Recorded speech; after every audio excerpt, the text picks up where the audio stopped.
A lunch counter sit-in, the Beatles, and Rhonda Rousey are all on this day. Welcome back to On This Day. Today's date is February 1st, 2021. It is the 32nd day of the year. We got 333 days left in this year. It is the 5th Monday of 2021, and we got 88 days until Arbor Day.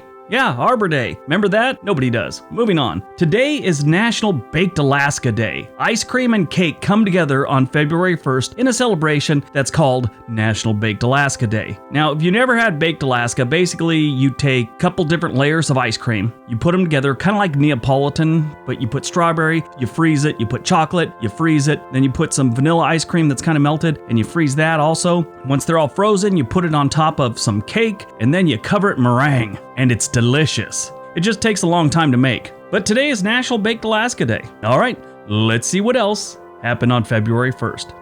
1865, President Abraham Lincoln signs the 13th Amendment to the United States Constitution. 1942, Voice of America, the official external radio and television service of the United States government, begins broadcasting with programs aimed at areas controlled by the Axis powers. Basically, it's our propaganda type thing that we used to kind of, make sure the enemy was hearing and stuff. All countries do it. It wasn't just us. 1960. 4 black students staged the first of the Greensboro sit-ins at a lunch counter in Greensboro, North Carolina. The Greensboro sit-ins were a series of nonviolent protests from February to July in 1960, primarily at the Woolworth store, which is now an International Civil Rights Center and Museum. Yeah, so it kind of went another direction. These sit-ins and protests forced Woolworth department store chain to remove its policy of racial segregation in the southern United States. On February 1st, 1960, the Greensboro Four, as they became known, sat down at the lunch counter that was, just for whites at the time, inside the F.W. Woolworth's company store on South Elm Street in Greensboro, North Carolina. Now, being black men in the 1960s in North Carolina, this, as you can imagine, ruffled some feathers with the local racists. The men weren't served, and they were told this is a whites-only counter. The Negroes, as they called them back in the day, are served at the back. Well, the men didn't leave. They sat there until closing, waiting to be served. They left at closing peacefully, but came back the next day with more black students from their school, North Carolina A&T University. This continued to grow day after day until African American high school students and some other colleges were involved too, and it became a really big thing. They also got some support from white students as well. The KKK showed up, and it just turned ugly. But in the end, the Woolworth Company changed its policy. So they won that small battle, a very important battle of the whole civil rights movement. 1964, the Beatles have their first #1 hit in the United States with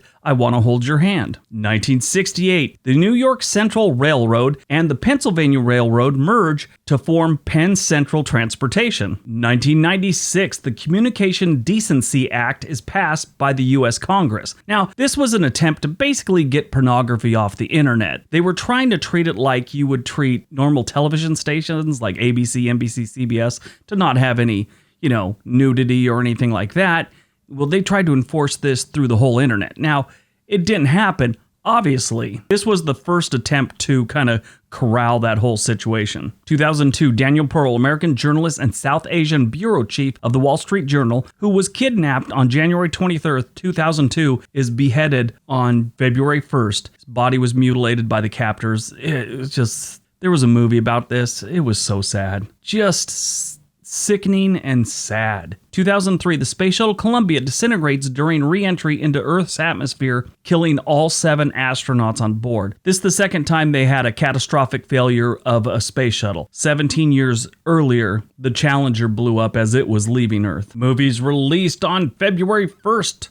Not really a movie, but 2013, House of Cards. Kevin Spacey, Robin Wright Penn, Kate Mara, all kinds of good people. It was a good series for a while. Then we all found out that Kevin Spacey was a total perv. He left the show and it kind of went downhill. I don't even think I watched the last season. Too bad. It was a really good show. Born on February 1st, 1987, Rhonda Rousey is born. American mixed martial artist and actress. I love Rhonda Rousey. She has walked through any woman that came up against her for the longest time. Then she started acting, and I think she lost her focus. Then she started losing, and she just kind of walked away from MMA. It's too bad. I think she had a lot more in the gas tank, Still love her, though. She's great. I watch her on YouTube all the time. She's got a channel. Died on February 1st, 2003. The Space Shuttle Columbia crew. Michael P. Anderson, American colonel, pilot, and astronaut. David M. Brown, American captain, pilot, astronaut. Kalpana Chawla, I'm sorry if I mispronounced that. Iranian-American engineer and astronaut. Laurel Clark, American captain, surgeon, and astronaut. Rick Husband, American colonel, pilot, astronaut. William C. McCool, American commander, pilot, astronaut. Ilan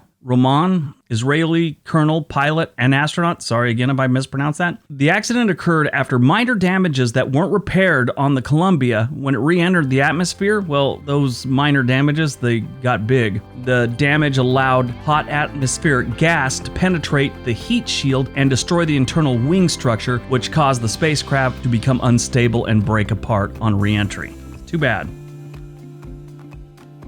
All right, that's today's video. Hope you guys got some information out of it. Hope you enjoyed it.